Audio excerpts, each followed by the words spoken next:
In this edition of Edutainment, a discussion of business management skills in the world of architecture, and communications student Sophie Ulrich shows us some of her favourite places on campus. Edutainment recently travelled to London to report on the launch of IE School of Architecture's Master in Architectural Management and Design. The launch presentation was attended by a group of influential architects, academics and journalists.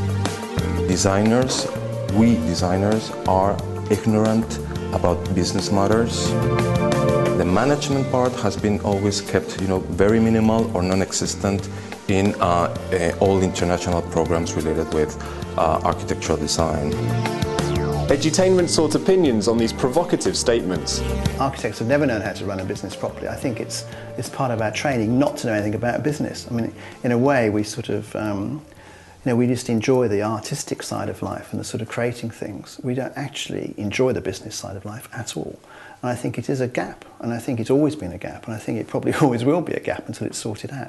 So actually managing and running a practice, we're never trained to do that. We're trained to design and draw beautiful buildings. Architects are very nervous of dealing with business issues. And I think the one real thing that is illustrated by that is the fact that architects do not earn enough money. If you compare what an architect charges per hour to what a lawyer or an accountant charges per hour, you realize that something is very wrong with their business model.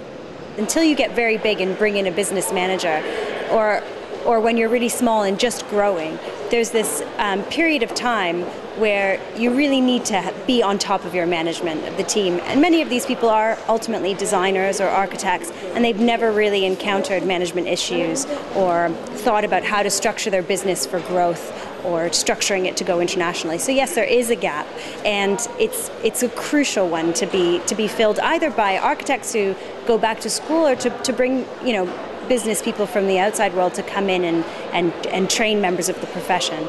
I think when you see architects working in the office, they're almost oblivious to whether they're making or losing any money. I mean, they're actually just focusing on their particular projects and making it the best they possibly can. They might work all night, they might work all weekends. They're just passionate about the job, and they almost forget to put a fee invoice in, or don't fill their timesheets in, or just don't do any of the sort of business side of things because they're absolutely focused on that particular project. And I think that's always been a sort of trait, really. It has benefits as well as problems, obviously. It has been like that for a long time, but I think now the awareness is there. So people are trying to learn business skills on the job, on the go. They can't afford to be just the nice artist like they were a long time ago. So now it's really more and more important because of the economical situation, but also because of the type of business we are in. There is so much.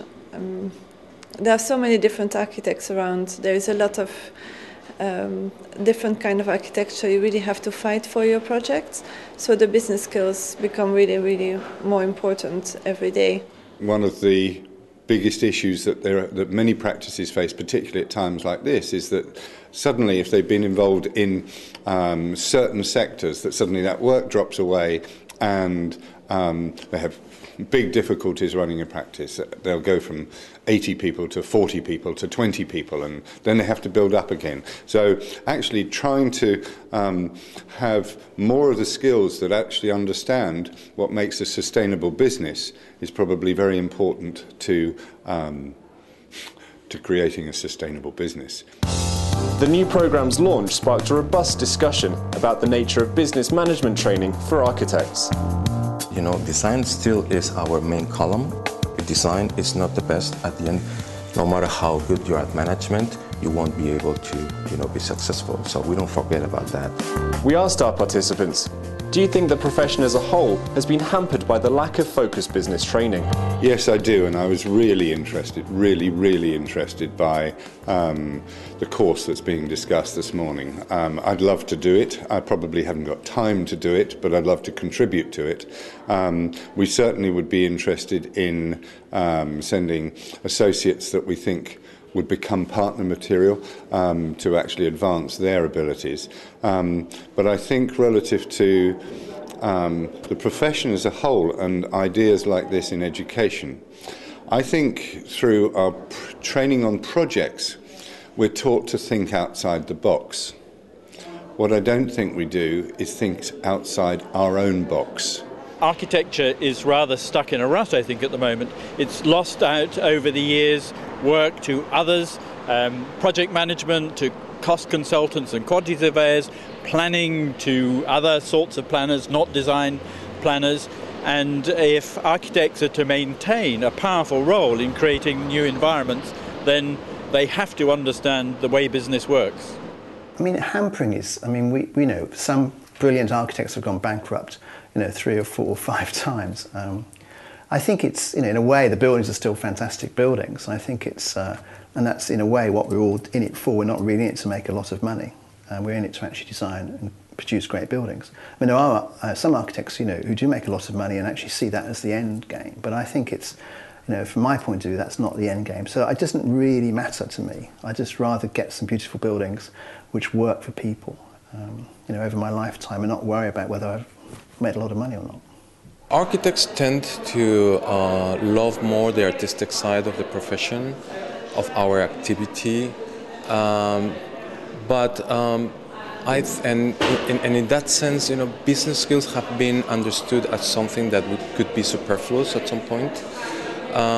My belief is that if you want to be successful with your design, you will have a better chance if you are able to demonstrate that you're also successful in the management side. I note that those architects who are doing well at the moment, and these are very difficult times, if you look at, one architect will say to me, I've only got work for the next 6 months, I don't know where the next job is coming from. The next architect with the same design skills will tell me, we've got plenty of work, we're more busy than we know what to do with. And I think that comes down to the way they run their business. Those that are prepared for the present conditions can organize their business well, can also get the jobs, they can do the design work. And the problem with architects is, if you don't have work, you can't design. And it's like saying, if it's not snowing, you can't make snowmen. You have to have work in order to do what you were born to do.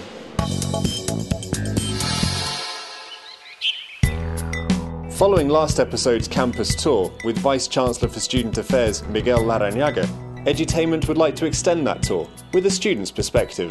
Hello, my name is Sophie Ulrich and I'm a second-year student of the Bachelor of Communication here at IE University. Today, I'm giving you a little tour of my 3 favorite places on campus. So let's start here, in the communication classroom, where we met our fellow classmates for the first time, our professors for the first time. It is very special, because it's both very historic and modern. I'm sure they didn't have this in the 13th century. I remember sitting here just like yesterday. It was the very 3rd day. I was very nervous, but excited at the same time. For the first time we introduced ourselves to the other ones, it was here that we actually felt like a class for the first time. We had some great events here, great lectures, student meetings, and every 2 weeks we even had a symposium here with Rolf. Rolf Strom-Olsen, Professor of Intellectual History at IE School of Arts and Humanities. The symposium was amazing, the conversations even better, but the best thing was wine and tapas.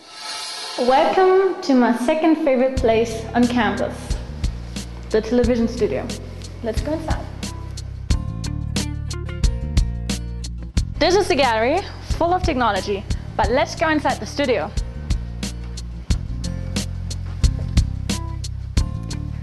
As a communication student, I feel that this is my room. In this room, we get to work with the cameras, get to live our creativity, and actually engage with the creative side of our degree.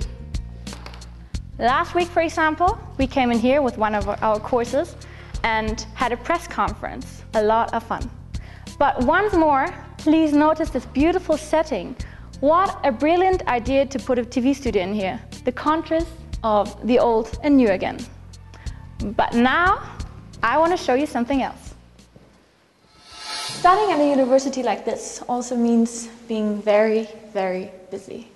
Sometimes when I'm walking down the corridors, I see if the aula magna is empty and if I can sneak in. to have a moment to myself and enjoy the incredible atmosphere.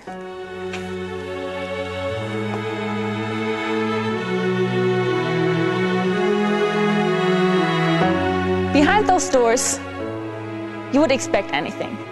A classroom, maybe a cleaning closet, anything. But not this. We come to my favorite place on campus, the Aula Magna. With its architecture, its history, its ceiling, its space, it captures me every time. This is where it all started. Our inauguration ceremony was here. As we've seen previously in my other favorite places, we have both modern elements and historic elements combined in our university. But this is pure history. I hope you enjoyed my 3 favorite places on campus. Maybe I'll see you around, but don't forget to bring wine and tapas. We'll see you again next time for another edition of Edutainment.